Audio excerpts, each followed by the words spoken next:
Nos corresponde hablar sobre la extremidad superior y en la parálisis cerebral. Dentro del contenido de la charla que vamos a desarrollar, vamos a tener en la introducción datos epidemiológicos, etiología, clasificaciones,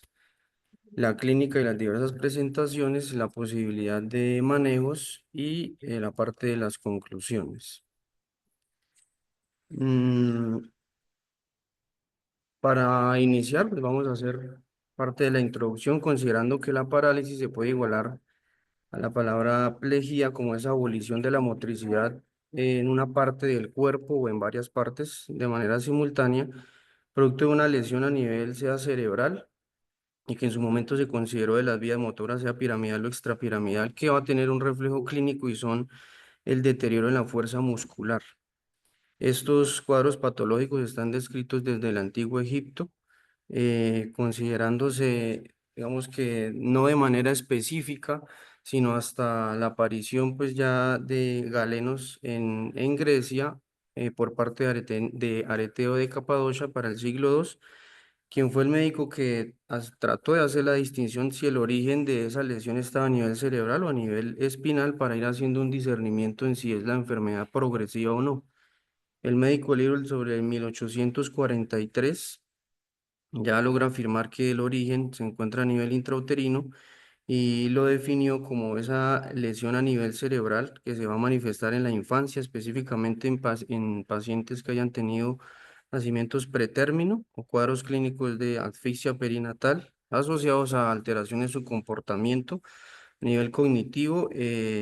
y del habla o de manera precisa como episodios convulsivos. Osler es el médico en el 1889 quien genera una de las primeras clasificaciones, eh, adicionando a lo previamente descrito la topografía anatómica, indicando si había hemiplegia, diplegia o paraplegia. Y para 1857 en Estados Unidos, pues se crea la Academia Norteamericana de la Parálisis Cerebral, gracias al médico Phelps, quien identificó que esta patología pues se va a caracterizar por alteración de los movimientos como disinesia y la subclasificó con 5 grupos de acuerdo a la presentación o la alteración que caracterizaba ese grupo muscular en el paciente, sea por espasticidad, atotosis, sincinesia, entendiéndose como ese movimiento que se cataloga como parásito en el que se tiene un control voluntario y se desata un movimiento involuntario que entorpece la finalidad de la movilidad articular. Asimismo, asoció eventualidades de incoordinación y temblor.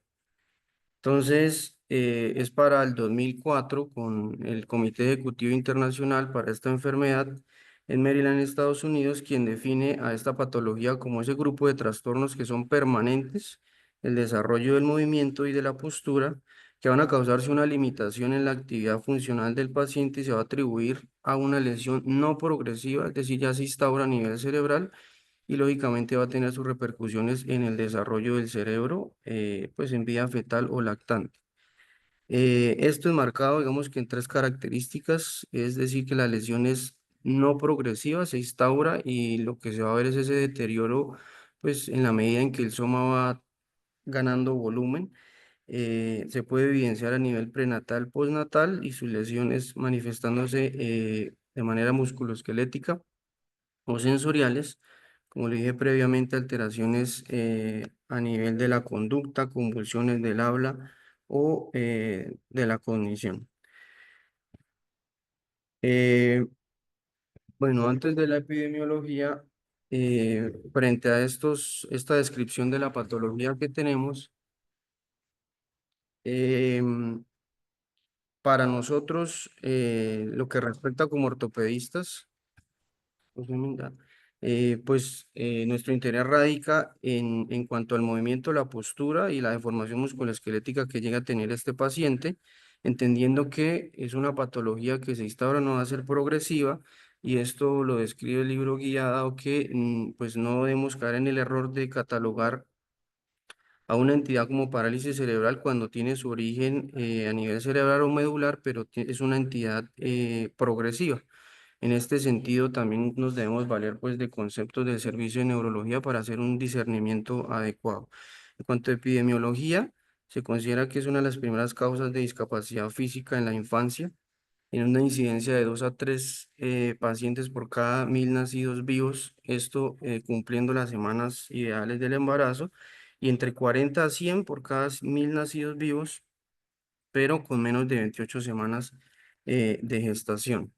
Para Colombia se considera que entre 1 a 2 casos por cada 1.000 nacidos vivos, y el DANE arroja un dato interesante, y es que alrededor de 2.652.000 personas van a tener algún grado de discapacidad, y el 10% de estas se van a asociar a niños que presentan parálisis cerebral.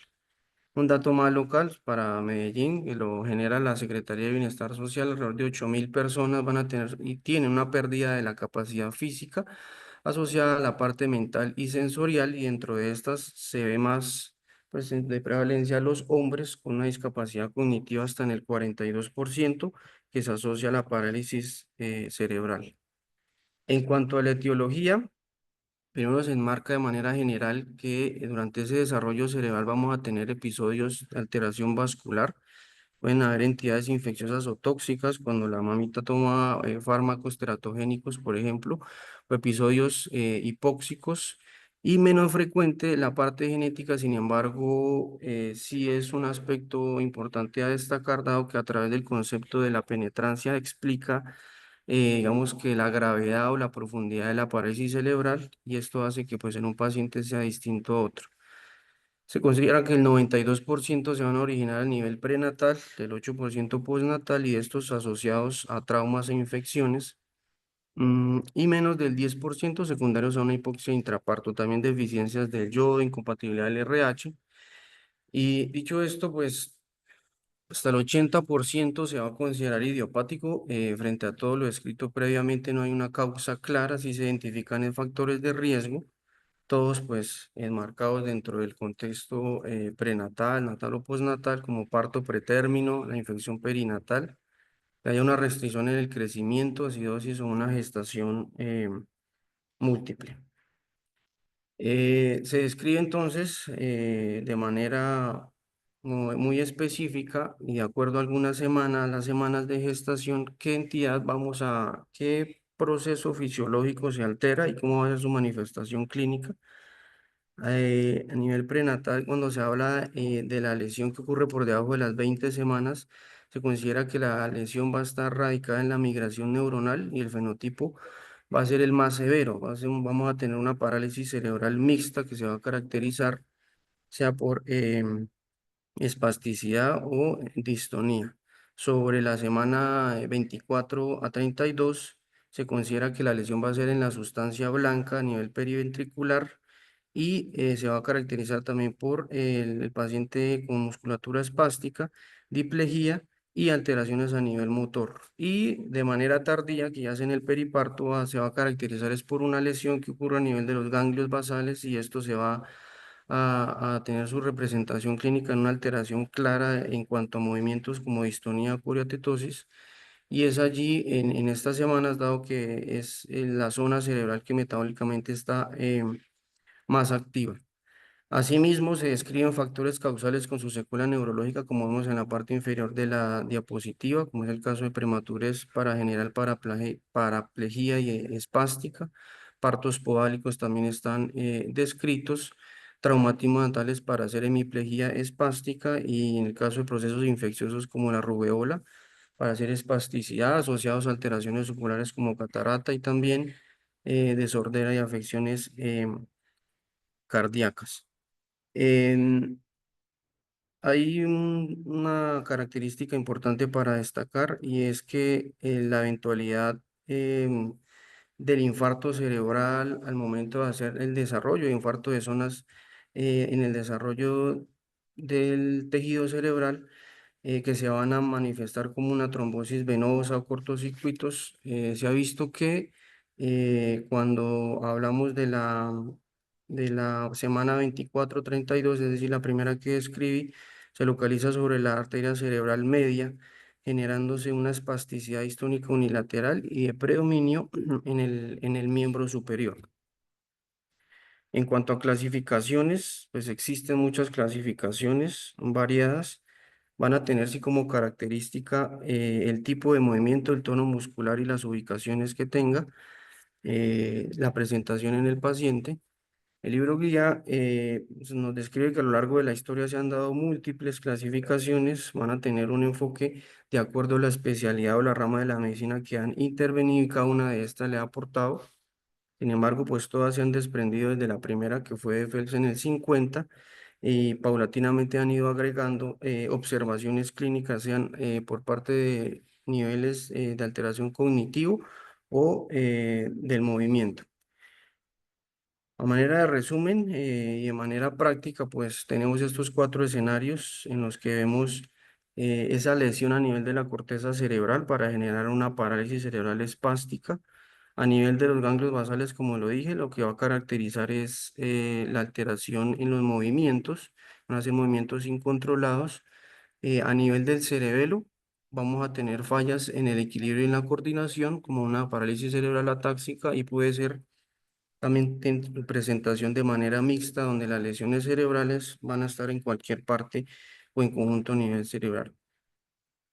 Ya de manera específica, y para ir haciendo el cerco en cada una de ellas, la que más se presenta es la parálisis cerebral con espasticidad, que está entre el 70 y el 80% de los casos, caracterizándose por esa rigidez muscular, la lesión en la corteza motora. Clínicamente va a tener presentaciones de diplegia, monoplegia, cuadriplegia. De manera característica, vamos a ver signos de la motoneurona superior como esa hiperreflexia,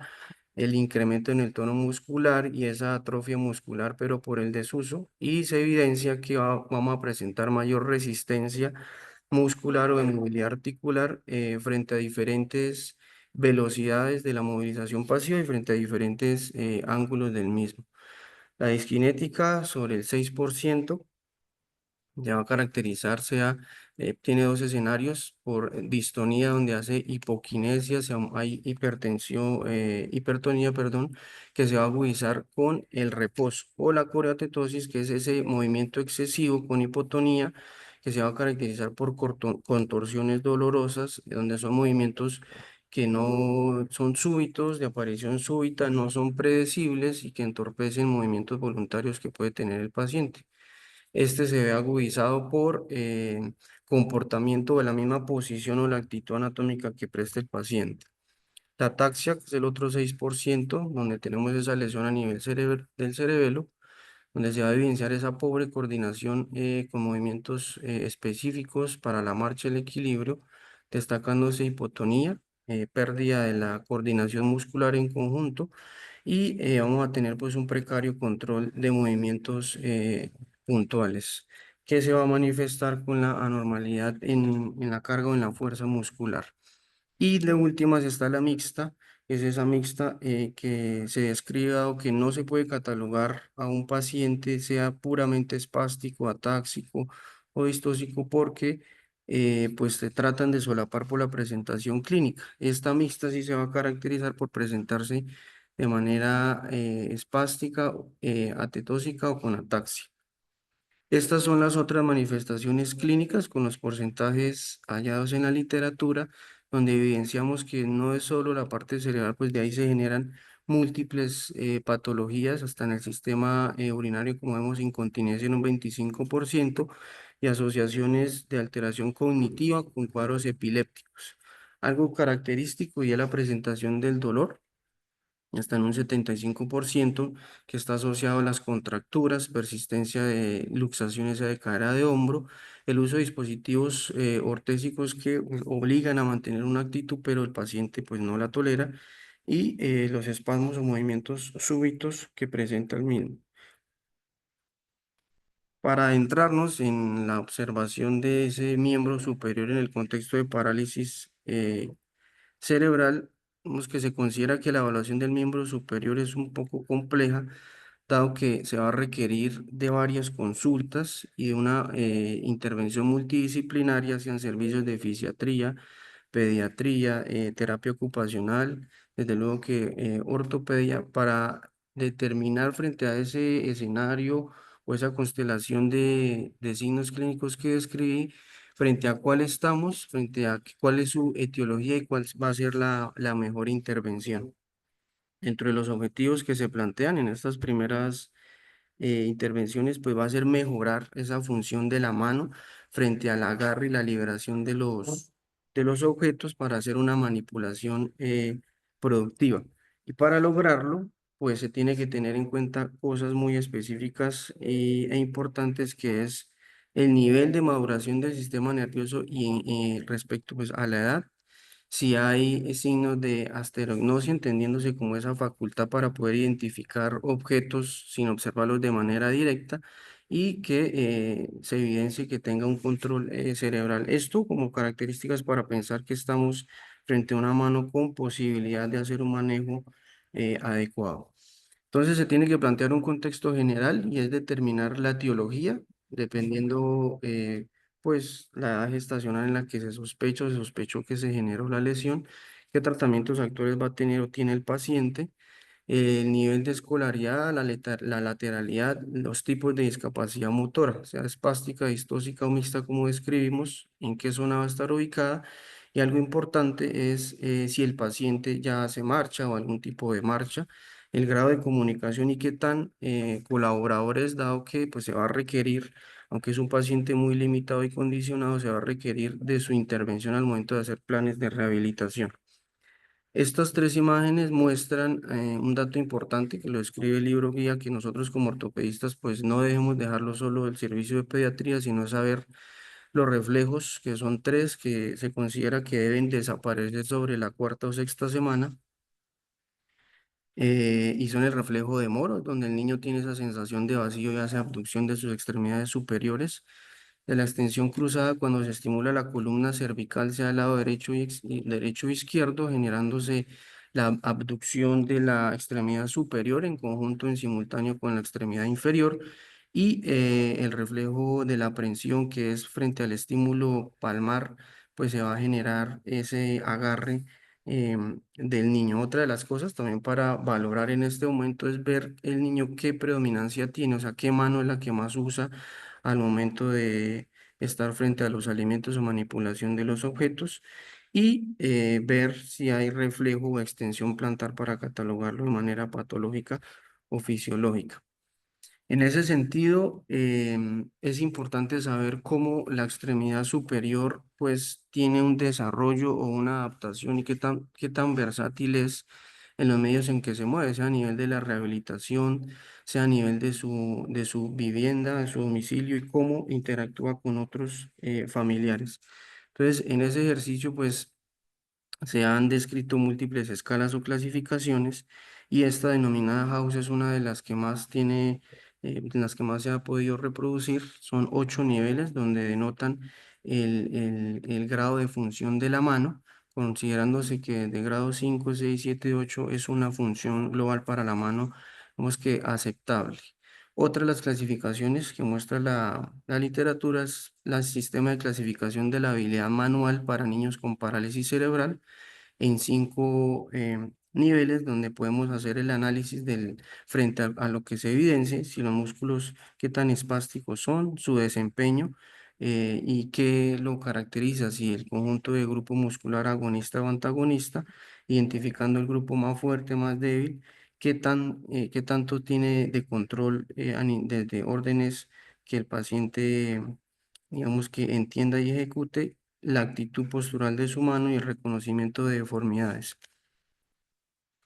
Eso en cuanto a una observación general y qué tan funcional en términos, vamos, que de todo su ambiente tiene la mano. Tenemos también que hacer una evaluación específica, y es la función motora, y para esto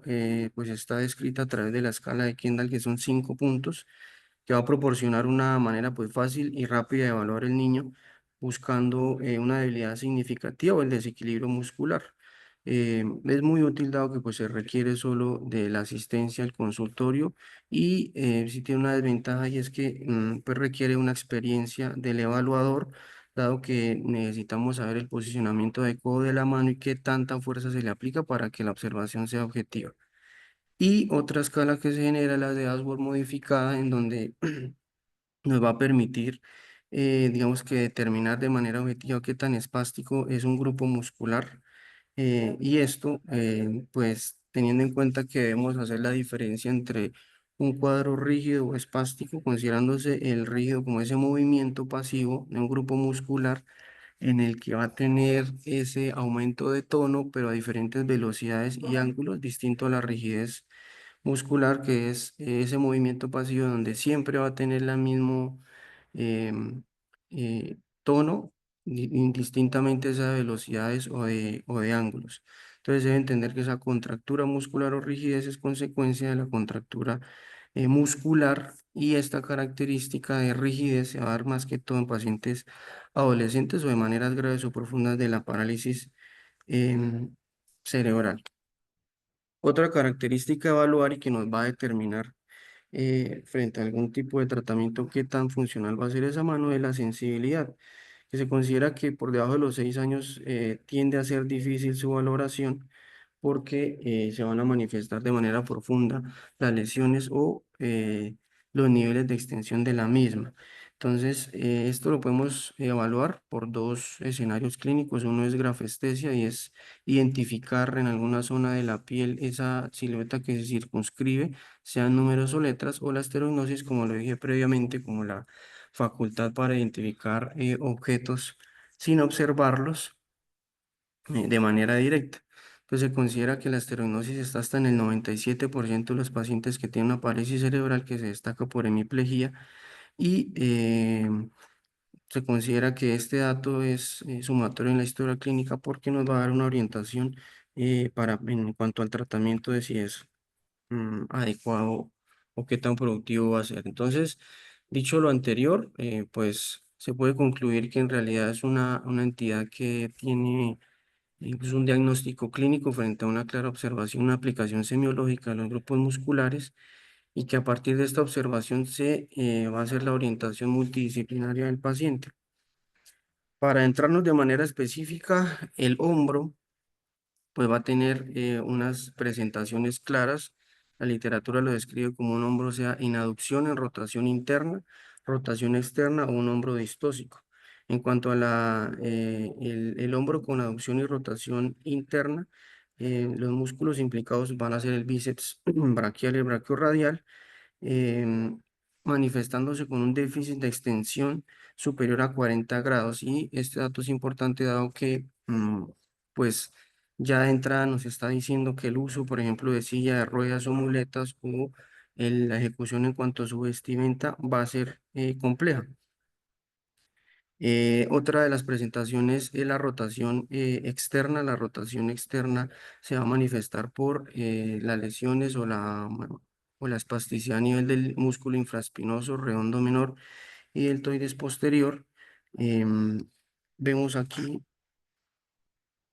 este video donde la extremidad superior tiene una movilidad mayor respecto a la izquierda. Ahí se le pide al paciente hacer rotación, venir de externa a interna, donde vemos la limitación de la misma. Y pues una actitud del pulgar y de manos que ya vamos a analizar más adelante. Y la otra es el hombro distósico,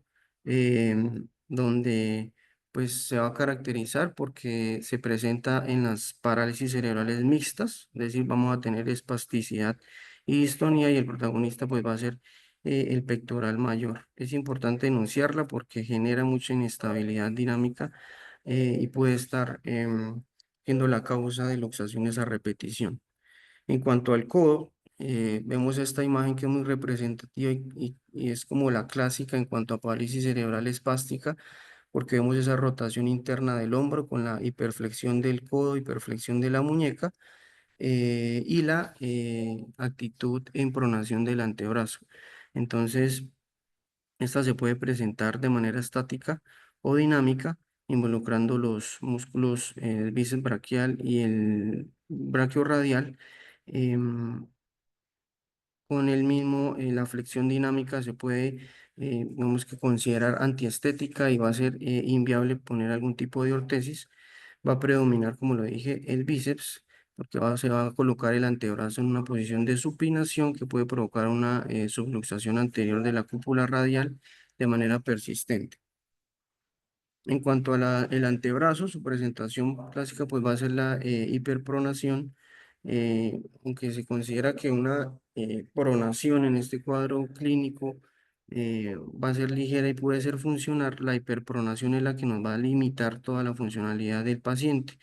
Los protagonistas pues van a ser el pronador redondo y el pronador cuadrado, asociado a músculos flexores de la muñeca, que van a ser los responsables de esta posición. Em, También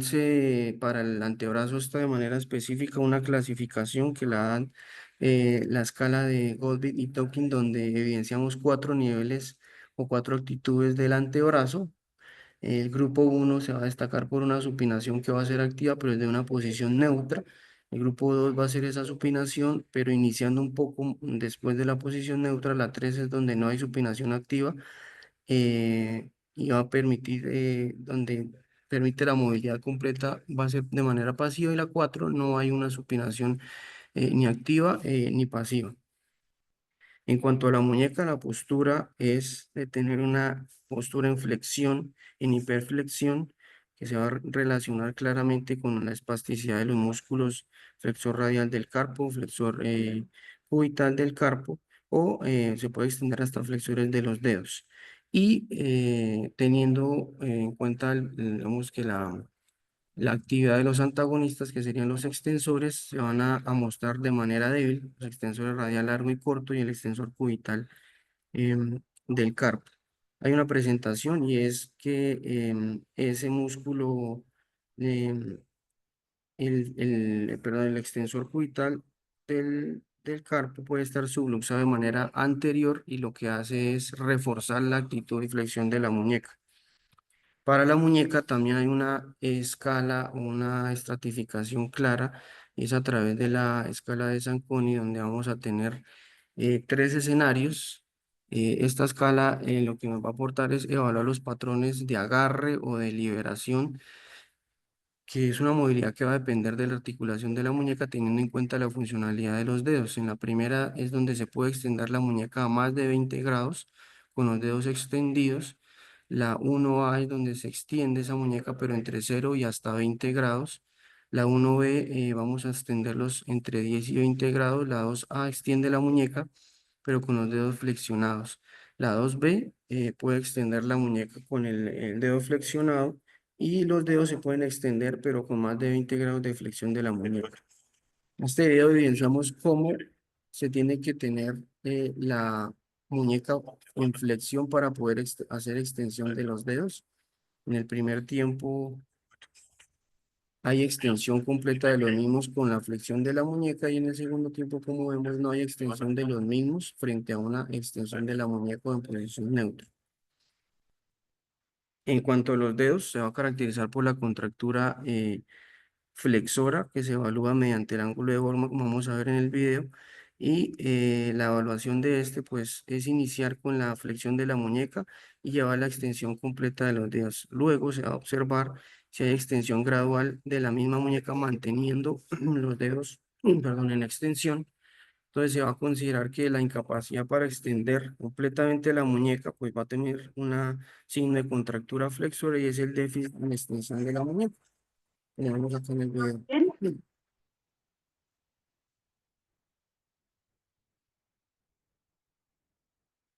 Los músculos intrínsecos también se van a ver afectados, y van a tener una actitud que se va a ver más que todo en reposo. En el reposo el paciente pues va a tener la tendencia a hacer la flexión de la metacarpofalángica y extensión de las interfalángicas. Es una posición que interfiere claramente con el agarre, y que ya que las articulaciones interfalángicas proximales van a estar en extensión. Esta actitud se evalúa con un signo clínico de Finochet-Bunel, que es evaluar la musculatura interósea, donde se evidencia una contractura eh, por flexión pasiva de la interfalángica proximal, corrigiéndose con la flexión de la metacarpofalángica.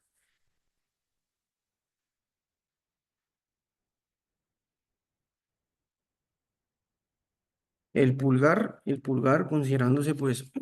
ese dedo de la mano importante para hacer la función de la oposición o de la pinza, va a tener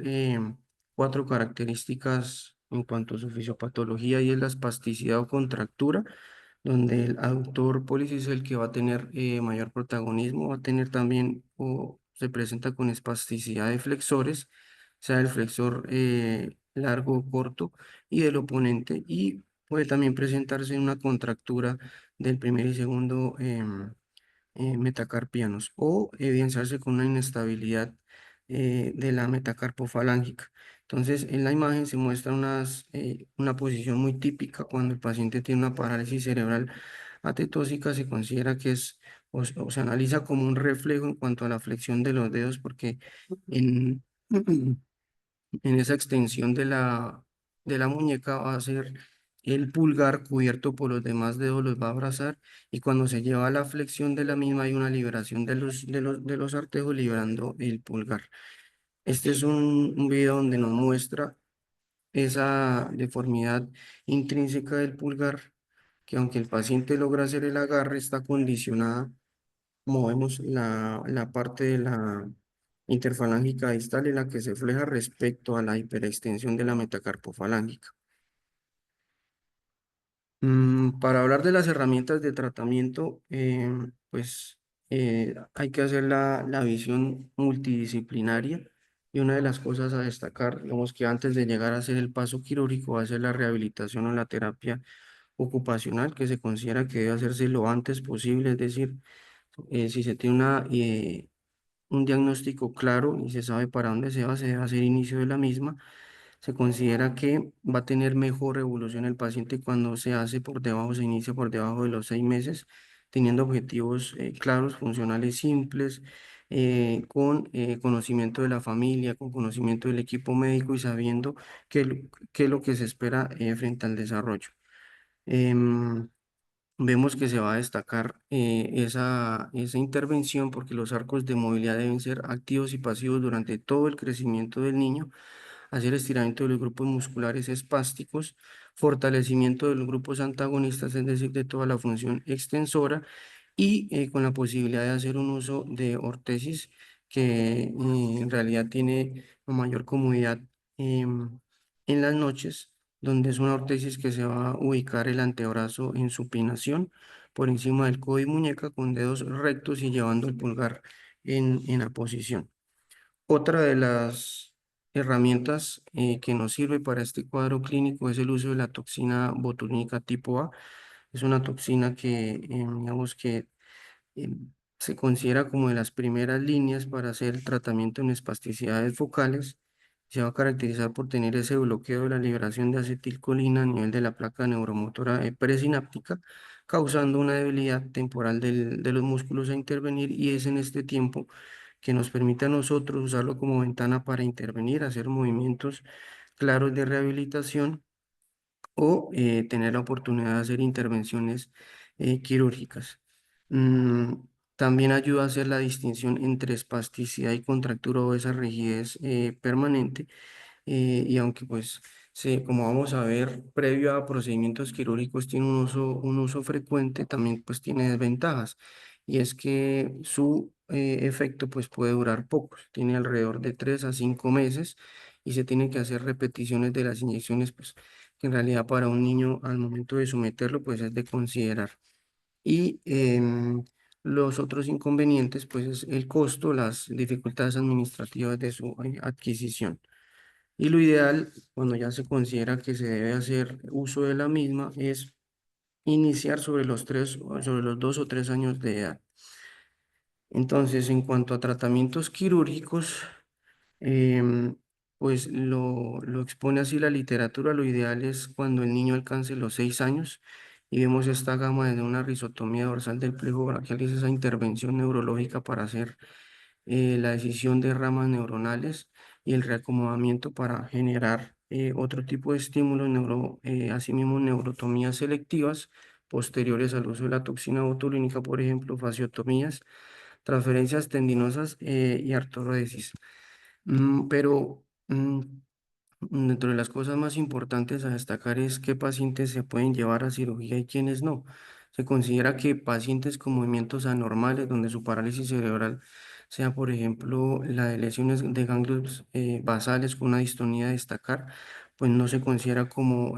pacientes candidatos para hacer intervenciones quirúrgicas, dado que las contorsiones pues van a llevar a producir mayor dolor o desestabilidad de las fuerzas musculares. De manera específica, precisan que el hombro, por ejemplo, cuando hay alteración espástica en rotadores internos o externos, bíceps o pronador redondo, son pacientes de difícil manejo. Otra de las contraindicaciones es que el paciente tenga una discapacidad intelectual severa, que evidenciemos una baja adherencia a los tratamientos o que la familia tenga falsas expectativas o tenga expectativas poco realistas. Y como lo dije previamente, basándonos en la escala de House, puntuaciones de 5 a 8 pues son pacientes que en realidad son funcionales y no ameritan una intervención quirúrgica. En ese sentido, para hablar ya de manera específica, para pensar en una intervención quirúrgica, pues hay objetivos claros. Dentro de los desafíos al momento de pensar en cirugía para estos pacientes, pues la indicación, saber qué pacientes es el candidato es el desafío real y por eso es importante hacer múltiples valoraciones en diferentes tiempos y con el equipo multidisciplinario. Están claros de manera así de importancia los 5 objetivos en cuanto a funcionalidad, que generalmente es un objetivo que va a permitir restablecer el equilibrio entre agonistas y antagonistas y con él, lográndolo, se puede eliminar las contracturas. Sigue el de la prevención, que se considera que es una contractura articular que está ya acentuada de manera clara y persistente en un niño pequeño. em, puede generar un condicionamiento que frente a una rehabilitación o uso de ortesis no es efectiva y se pasaría a hacer manejo quirúrgico. Otro de los objetivos para tener en cuenta al pensar en cirugía es la higiene, y es que esto se ve en casos más graves de parálisis cerebral porque las hiperflexiones o actitudes de hiperpronación son más acentuadas y se evidencia, digamos, que a nivel de la axila o del del codo, perdón, con pliegues palmares o digitales que pueden llevar a maceración de detritus celular y pueden generar pues infecciones secundarias en la piel. En cuanto a la comodidad, se habla más que todo es que se puede cumplir porque como son pacientes que dependen de un cuidador casi que permanente, hay posiciones o ergonómicas que le van a facilitar una mejor ejecución de limpieza o de la misma rehabilitación a los cuidadores. Y en cuanto a estética, porque pues hay pacientes que no tienen una penetrancia mayor de esa parálisis cerebral, son adolescentes que logran identificar su patología, pero tienen algún, perdón, alguna requerimiento estético que quieran cambiar. Aquí evidenciamos 2 imágenes en las que se hace intervención quirúrgica estrictamente para hacer corrección de esa espasticidad a nivel del primer espacio interdigital entre el pulgar y el primer dedo, generando una liberación, una ampliación y posibilidades de agarre para esa mano. Y en la segunda, cómo se hace a través de una zetaplasia, intervención muscular y nerviosa, la liberación del pliegue cutáneo del codo para generar un nivel de extensión mayor. Entonces, ideal es que no debemos alterar una función útil que ya está establecida o que permite un desarrollo adecuado del paciente por perseguir otro objetivo funcional que no va a tener un pronóstico claro. Entonces, de manera específica para el hombro, frente a su actitud de aducción o rotación interna, se piensa en una neurotomía selectiva o alargamientos en Z del tendón del músculo pectoral mayor o subescapular, o se puede llegar también hasta la osteotomía rotacional del húmero cuando estos alargamientos e intervenciones musculares no son los óptimos. Y en cuanto a rotación externa, sí se describe que el uso de toxina botulínica va a permitir en este grupo muscular hacer la relajación y luego es intervenir con neurotomías selectivas, haciendo liberación del infraespinoso y del redondo menor, por ejemplo. En cuanto al codo, pues que se considera que se puede presentar con una flexión, sea permanente o dinámica, durante ciertas actividades, pues va a presentar problemas o barreras para el desarrollo de la movilidad del paciente. Se considera que si la deformidad en flexión es leve es porque está por debajo de 40 grados y sería indicado hacer uso de la toxina botulínica en los flexores del codo para ver el resultado efectivo. Y posterior a ello se puede pensar en neurotomías selectivas como lo muestra la imagen del nervio músculo cutáneo y considerándose que esta es una opción muy viable. El objetivo dentro de este, si se hace, es no debilitar al músculo porque podemos tener un déficit de supinación que quedaría como una consecuencia, cumpliendo ese principio que se dijo antes, que ya establecía una función por buscar otra, se empeora el cuadro. Y si se considera que en escenarios de flexión del codo por encima de los 40 grados, lo que se considera es hacer un alargamiento en Z del bíceps para lograrse la liberación del brachiorradial a nivel del húmero o pronadores y flexores acompañados de capsulotomía, es decir, se hace una intervención quirúrgica más profunda. En cuanto al brazo, que se va a caracterizar por esa espasticidad y el pronador cuadrado es el que va a destacarse. En ellos, igualmente, hacer el relajamiento por contoxina botulínica y llevar a neurotomías. En cuanto a las contracturas que son severas, en las que son de difícil manejo, se plantean las tenotomías de este grupo muscular, no del cuadrado, sino del redondo, o hacer transferencias em, de este músculo que se le otorgaría esa característica de pronar a supinar a algún grado o haciendo liberación de la membrana interósea para que esa vasculación de radio y cúbito esté más libre. Em, en cuanto a la muñeca va a obtener la presentación de la hiperflexión y vamos a tener el objetivo de hacer el debilitamiento de los agonistas a través de la toxina botulínica para flexores de la muñeca o llevar esa extensión hasta los dedos, identificando si esta espasticidad está a nivel superficial o profundo para ver el alcance de la intervención quirúrgica, para ver si es viable hacer la intervención y generar esa función de agarre o de liberación de los objetos. Según la contractura y según su nivel y catalogado por las escalas previas, se puede pensar en fasciotomía de flexores o pronadores en el antebrazo, los mismos alargamientos en Z que son muy destacados de la zona musculotendinosa del flexor de la muñeca o liberaciones de los flexores a nivel o pronadoras a nivel sea del cúbito o del húmero como lo muestra la imagen, identificando ese elemento nervioso que es el ulnar, la zona del epicóndilo medial y cómo se hace esa liberación muscular, dejándola así sin esa inserción para generar una mayor extensión de la muñeca. Eh, Otra de las cosas es reforzar los antagonistas a nivel de la articulación de la muñeca y esto tiene que ver con actuar sobre los músculos extensores. Se considera que se puede pensar en algunas transferencias para restaurar esa extensión de la muñeca y va a estar dada cuando la extensión activa se hace insuficiente a pesar de tratamientos quirúrgicos previos o conservadores. Entonces, lo ideal es hacer una transferencia al extensor radial o extensores de los dedos. Sin embargo, cumpliendo algunas reglas, como está escrito en la diapositiva, lo ideal es que, además de eso, se tiene que hacer una liberación de la contractura flexora, porque entonces no habría compensación una transferencia realizada en una articulación que previamente tenga algún grado de movilidad y un adecuado control muscular y que la fuerza mínima al momento de valorarse por lo menos sea de un M4. Y lo otro importante es que al momento de hacer esa transferencia, pues no se transfiera músculo que aunque tenga una señal permanente, continúe siendo espástico y en lugar de reforzar los antagonistas, lo que hace es debilitarlos. Vemos en la imagen que son parte de los pasos de la técnica de Green, donde se hace la transferencia desde la región anterior del antebrazo, llevándola a la zona dorsal, procurando esa extensión de la muñeca y un grado de, de supinación. Em, para este caso, digamos que se debe pensar en qué pacientes son los adecuados. Esta técnica sí está escrita y lo ideal es llevar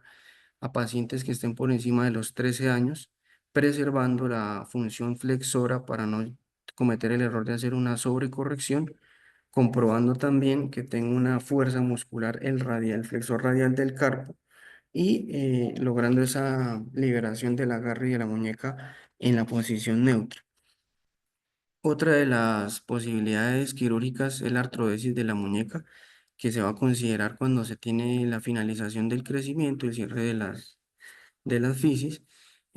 o se opta cuando tenemos una flexión severa que no mejora con las ortesis o intervenciones no quirúrgicas.